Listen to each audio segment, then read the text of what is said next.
talk about history, the history of the South. This is in Georgia. What happened in Georgia? There were savages in Georgia. It was the ancestors of the white right-wingers. They were absolute savages. They murdered people. They lynched people. They raped people. They enslaved people. They took babies from their mothers and sold them as property. You want to talk about savages?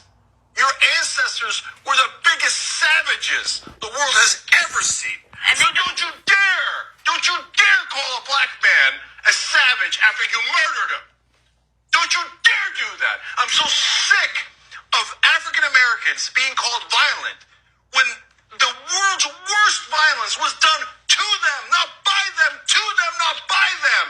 For God's sake, you want to do racist stereotypes? If it fit anyway, and it doesn't. But if it fit anywhere, it would certainly fit white right-wingers in the South, who has hundreds of years of history of being savages. Savages. They snatched babies, and they sold them as property, and they raped their mothers. Savages. That's what they were. You want to talk about stereotypes? Screw all of you who still defend that Confederacy. That monstrosity. Anyone who defends that is a barbaric savage.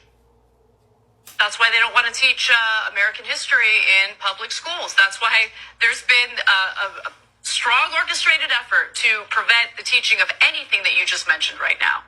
Because, hey, God forbid that, children learn about the real savages in this country's history, right? Let's go ahead and dehumanize people over their toenails, but let's also erase the part of our history that, yes, is dark, that's awful, but is the truth. You know what white right-wingers did in the South? And they did this for hundreds of years. In a lynching, they not only hung the person, they burned the person, and then they cut off their genitalia. And in the midst of doing all this, I swear to God, you could look it up in the history books, they had a picnic around the body. And then they would take home pieces of the charred body for memorabilia. They would have the kids, their kids, go pick pieces of the body off. And then after they did all of that, they had the temerity to call black people violent. No more. No more. You don't ever get to call a black person violent. You don't ever get to do that. So if you're a white right-winger in the South, don't cry about, oh no, my beloved ancestors. Your ancestors were not beloved. They weren't. They were monsters. So I said it because it's true. How you react to that is up to you. You can say that was terrible. They shouldn't have done that.